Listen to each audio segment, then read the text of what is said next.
ចឹងនៅក្នុងវីដេអូនេះខ្ញុំនឹងនិយាយអំពីចំណុចដែលខ្ញុំស្រឡាញ់ពីទូរស័ព្ទដែលខ្ញុំកំពុងតែកាន់នៅក្នុងដៃ Samsung Galaxy S25 Ultra ដែលជាទូរស័ព្ទ Samsung ខ្ញុំយកមកប្រើប្រាស់ប្រចាំថ្ងៃជា daily use ដំបូងគេមកអស់នៅក្នុងឆាកជីវិតរបស់ខ្ញុំចំណុចទី1គឺការ design ឬក៏រចនារបស់ទូរស័ព្ទនេះផ្ទាល់ខ្ញុំស្រឡាញ់បំផុតចំពោះទូរស័ព្ទហ្នឹងខ្ញុំនិយាយមែនផ្នែកខាងក្រោយរបស់វាគឺខ្ញុំស្រឡាញ់ពណ៌នេះគឺខ្ញុំមានអារម្មណ៍ថាវាប្លែកខុសពីទូរស័ព្ទដទៃហើយជាពិសេសវាមើលមកលក្ខណៈថាកាចហើយដូចមានអំណាចប៉ុន្តែវាក៏អត់របៀបថាវាឆើតពេកដែរពណ៌ហ្នឹងគឺវាម៉ែតរលោងស្អាតមែនតើហើយបើនិយាយតាក់ទងទៅនឹងការរចនាប័ទ្ម design ទូរស័ព្ទនេះវិញគឺវាស្អាតនិយាយទៅពាក្យខ្លីមួយម៉ាត់គឺវាស្អាតដោយសារតែវាអត់មានអីឆាតឆាយដូចខ្ញុំនិយាយចឹងគឺវាសាមញ្ញមើលមកលក្ខណៈបែបប្រអប់ជ្រុងហើយកែមរបស់វាហ្នឹងក៏អត់ស្រួយដែរកែមរបស់វាគឺកោងដែលធ្វើឲ្យការប្រើប្រាស់ទៅវាចង់ថាវាអត់មុតដៃវាអត់ចាក់ដៃហើយនៅពេលដែលយើងដាក់ចូលកប៉ៅឬក៏យើងដកចេញមកវិញគឺវាមានលក្ខណៈងាយស្រួលវាអត់ទៅអា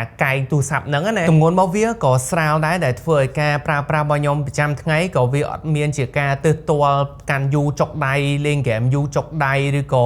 មើល Facebook មើល YouTube TikTok យូរចុកដៃគឺកម្រមែនតើដោយសារតែទម្ងន់របស់វាមិនធ្ងន់ពេកក៏មិនលក្ខណៈថាស្រាលពេកវានៅចន្លោះកណ្ដាលមួយយ៉ាងល្មមចំណុចទី2ដែលថ្មីចំពោះខ្ញុំគឺ S Pen បាទ S Pen នៅខាងក្រោមនេះដោយសារតែរដងទូរស័ព្ទដែលខ្ញុំប្រើកាលមុនគឺអត់មានប៊ិចអត់មានអីទេនិយាយទៅអានេះគឺជាទូរស័ព្ទដំបូងឯដែលខ្ញុំប្រើប្រាស់មានប៊ិចហើយអត់សូវទ្រលាប់ប្រើវាដោយសារយើងអត់ទ្រលាប់ប៉ុន្តែខ្ញុំចេះតែព្យាយាមនៅពេលដែលខ្ញុំធ្វើសញ្ញាឯកសារសញ្ញា file ឬក៏ខ្ញុំចង់គូ note គូអីផ្សេងៗគឺខ្ញុំយកប៊ិចនេះមកគូទៅសេនៅលើអេក្រង់ហ្នឹងគឺវាសប្បាយមួយយ៉ាងដែរចូលមកដល់ចំណុចបន្ទាប់គឺអេក្រង់អ្នកគ្នានិយាយទៅអេក្រង់នេះខ្ញុំដាក់កម្រិត 4K ប្រើប្រាស់តែម្ដងហើយវាពិតជាធ្វើឲ្យការប្រើប្រាស់របស់ខ្ញុំងាយស្រួលមើលអីក៏វាច្បាស់ហើយនៅពេលដែលខ្ញុំទៅមើល device ឬក៏អេក្រង់ណាដែលនៅក្រោមកម្រិតហ្នឹងវារៀងពិបាកផ្សំភ្នែកខ្ញុំឲ្យរបៀបថាយើងមើល 4K ហើយយើងទៅមើលអា Full HD ឬក៏ទាបជាងហ្នឹងអញ្ចឹងណាហើយមួយទៀតអេក្រង់នេះគឺជាប្រភេទ Gorilla Glass Armor 2ដែលវាមាំទាំមែនតើនៅពេលដែលខ្ញុំទិញពីក្រុមហ៊ុនគឺគេមានការធានា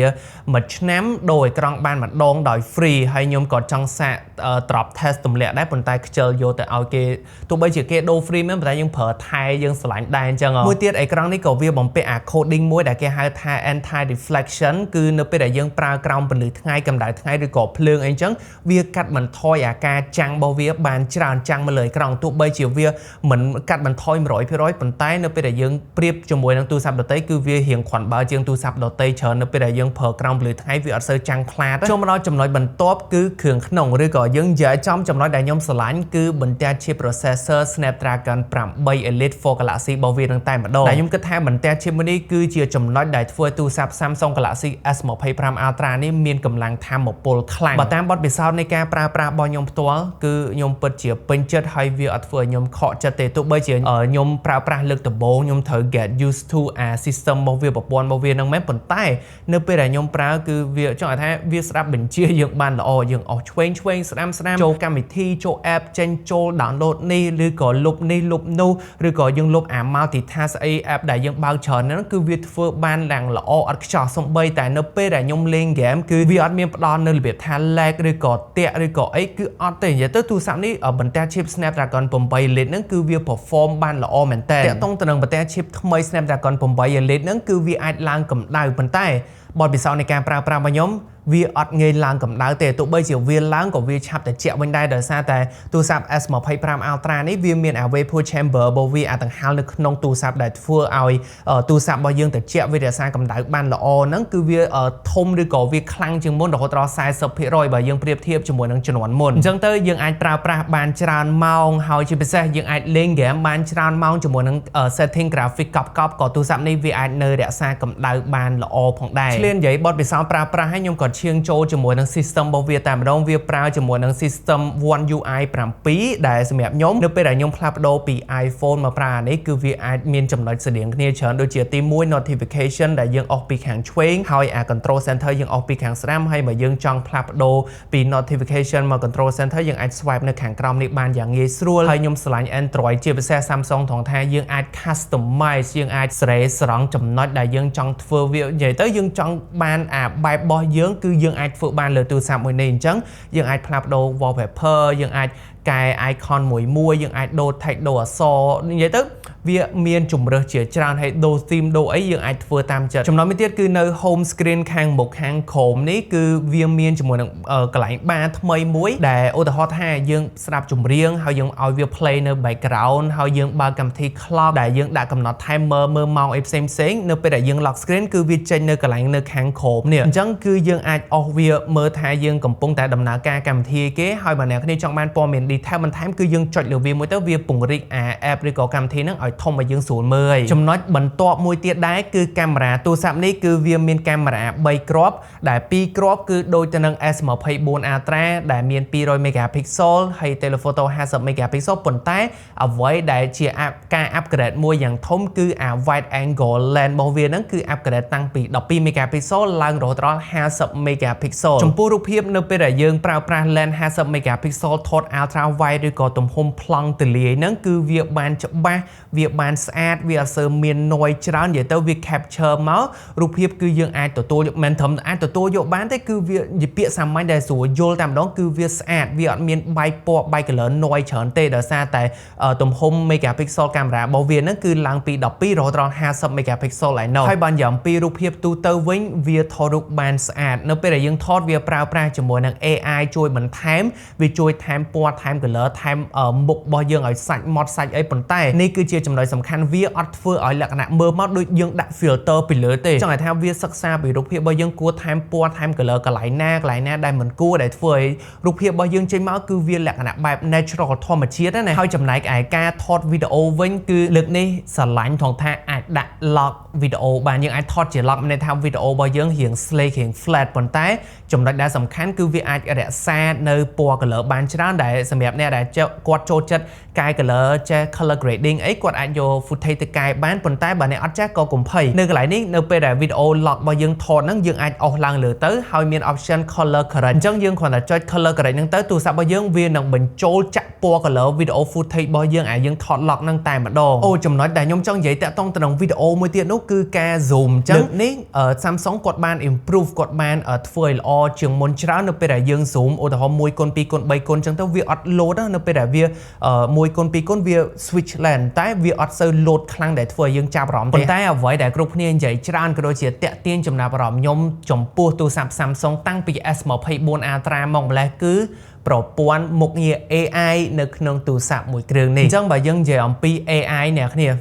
អត់ខ្វះឯនៅក្នុងនេះអ្នកគ្នាចង់បាន AI អីគឺមានសឹងតែទាំងអស់និយាយទៅបើអ្នកគ្នាមានពេលអាចខ្ចីទូរស័ព្ទណាគេមិត្តភ័ក្តិឬក៏អ្នកដែលយើងស្គាល់គ្នាដែលគាត់ប្រើប្រាស់ S25 Ultra អ្នកគ្នាអាចរុករាវកលុកកលារគឺ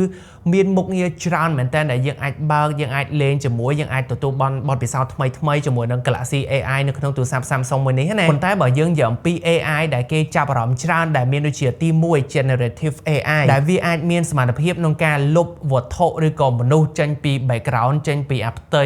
background រូបថតរបស់យើងបើសិនជាមានគេឈរញ៉ៃញ៉ៃឬក៏មនុស្សច្រើនអញ្ចឹងយើងអាចប្រើប្រាស់ Generative AI ដើម្បីលុបបានហើយ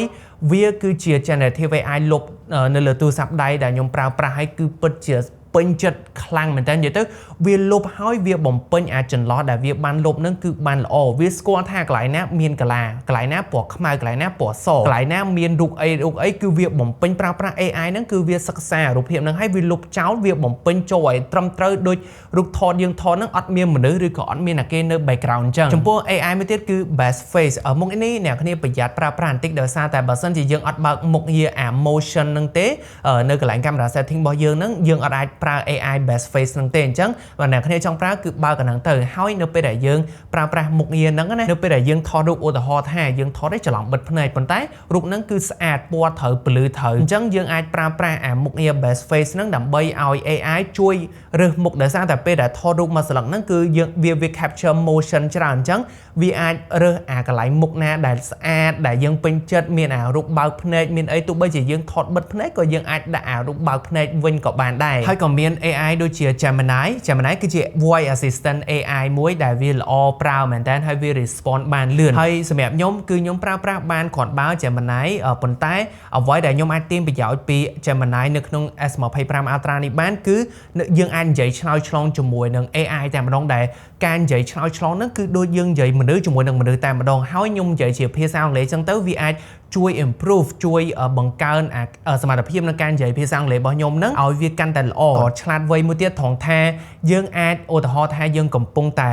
មើលវីដេអូ reel នៅលើ Instagram អញ្ចឹងទៅហើយយើងលើចម្រៀងមួយដែលគិតថាអូបត់នឹងប្រូប៉ុន្តែយើងអត់ដឹងចំណងជើងអីគឺវាស្ដាប់អាវីដេអូហ្នឹងទៅហើយវានឹងស្វែងរកចម្រៀងនោះថាអ្នកច្រៀងមានចំណងជើងអីដែលយើងអាចទៅស្ដាប់បាននិយាយទៅវាឆ្លាតថងហ្នឹងមួយទៀតហើយយើងក៏អាចឲ្យវាទៅមើលជាមួយនឹង YouTube វីដេអូមួយប៉ុន្តែយើងខ្ជិលថាអូមិនដឹងថាគេនិយាយពីអីយើងចង់ឲ្យវាសង្ខេបកុំភ័យអ្នកគ្នាអាចប្រើប្រាស់ Gemini ហ្នឹងដើម្បីឲ្យសង្ខេបវីដេអូនោះទៅជា bullet point ចំណុចសំខាន់ដែលយើងគ្រាន់តែមើលមកយើងក៏យល់វីដេអូនឹងដែរដោយមិនចាំបាច់មើលចប់វាសង្ខេបមកបានអូហើយ AI មួយទៀតបាទគឺ AI ច្រើនដូចជា AI Select អញ្ចឹង AI Select ហ្នឹងគឺនៅពេលដែលយើងឧទាហរណ៍ថាយើងឃើញ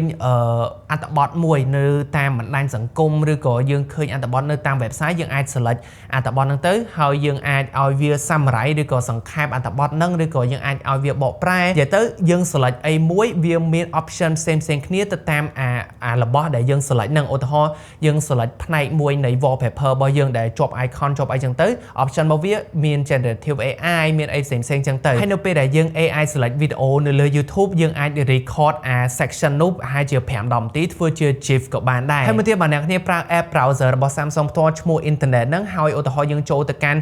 ប្រវត្តិរបស់តារាវិទូឬក៏ប្រវត្តិរបស់ក្រុមហ៊ុននិយាយទៅនៅពេលដែលយើងឲ្យវាមើលជាមួយនឹងអត្ថបទណាមួយណាអ្នកគ្នាចុចអាកន្លែងរូបផ្កាយនៅខាងក្រោមចុចទៅវាមាន option ឲ្យ summarize ឲ្យ translate អញ្ចឹងសម្រាប់ខ្ញុំចូលចិត្តមែនតើខ្ញុំមើលអត្ថបទច្រើនពេកខ្ញុំប្រើប្រាស់ AI មួយហ្នឹងដើម្បីឲ្យវាសង្ខេបអត្ថបទហ្នឹងទាំងមូលចេញជាចំណុចសំខាន់ឲ្យខ្ញុំងាយស្រួលមើលតែម្ដងហើយនៅក្នុង camera app ក៏មាន AI ក្នុងការកាត់ noise រំខានដែរអញ្ចឹងឧទាហរណ៍ថាយើងនិយាយ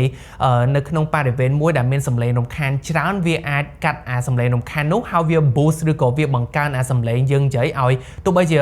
វាមិនសម្រាប់ខ្ញុំគឺវាមិនច្បាស់ 100% ទេប៉ុន្តែគឺយើងអាចយកជាការបានអូខេខ្ញុំកំពុងតែបើកម៉ាស៊ីនផ្លុំសក់និយាយចិត្តខ្លួនខ្ញុំតែម្ដងហើយខ្ញុំនិយាយ direct ចូលទៅកាន់ទូរស័ព្ទ Samsung Galaxy S25 Ultra ចង់ដឹងថាតើមុខនេះ audio eraser របស់វា AI នឹងវាលុបសំឡេងរំខានវីដេអូនៅខាងក្រោយបានល្អកម្រិតណាយើងទៅស្ដាប់លទ្ធផលទាំងអស់គ្នាអញ្ចឹង AI ខ្ញុំនិយាយនៅក្នុងវីដេអូនេះនិយាយមួយថ្ងៃក៏អត់ដែរ AI នៅក្នុង Samsung Galaxy S25 Ultra នេះគឺវាមានច្រើនអញ្ចឹងដូចខ្ញុំនិយាយអញ្ចឹងតើយើងមានពេលរុករកក៏ដូចជាលេងជាមួយវាដូចជា AI គូរូបចេញជារូបតុក្កតាឬក៏ AI បំលែងរូបភាពរបស់យើងចេញជារូបតុក្កតារូបអីផ្សេងៗមានច្រើនខ្លាំងមែនតើចំណុចបន្ទាប់គឺថ្ម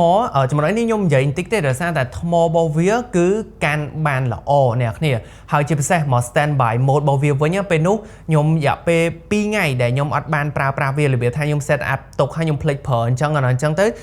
នៅពេលដែលខ្ញុំប្រើវិញថ្មខ្ញុំទុកចោលតាមខ្ញុំចាំដូច 90% 2ថ្ងៃក្រោយសល់ដូចជាអត់ក្រោម 90 ទេនិយាយទៅអា standby mode battery របស់វាហ្នឹងគឺបានយូរហើយចំណែកឯថ្មប្រើប្រាស់ជាប្រចាំថ្ងៃវិញអញនិយាយមកថាបើសិនជាខ្ញុំអត់លេង game ច្រើនម៉ោងណាគឺខ្ញុំសាកម្ដងខ្ញុំប្រើ2ថ្ងៃឯណោះខ្ញុំនិយាយមែនតើដែលថ្មនៅក្នុងទូរស័ព្ទនេះគឺទំហំ 5000 milliampere ម៉ោងវីដេអូនេះរៀងវែងតិចប៉ុន្តែបើអ្នកគ្នាចូលចិត្តវីដេអូបែបនេះខ្ញុំនិយាយរៀងច្រើនអញ្ចឹងខ្ញុំអាចផ្ដល់នៅ detail បានច្រើនគ្រាន់ជាវីដេអូខ្លីដែលវាខ្លីៗតិចៗអីអញ្ចឹងណាអញ្ចឹងបើអ្នកគ្នាចូលចិត្តវីដេអូបែបនេះចង់ឲ្យខ្ញុំធ្វើបន្តទៀតកុំភ្លេច like កុំភ្លេច comment កុំភ្លេច share កុំភ្លេច follow page Facebook កុំភ្លេច follow TikTok ហើយកុំភ្លេច subscribe នៅលើ YouTube របស់ខ្ញុំផងដែរពាក្យចង្អុលដែលខ្ញុំចង់និយាយជូនដល់អ្នកគ្នា follow for more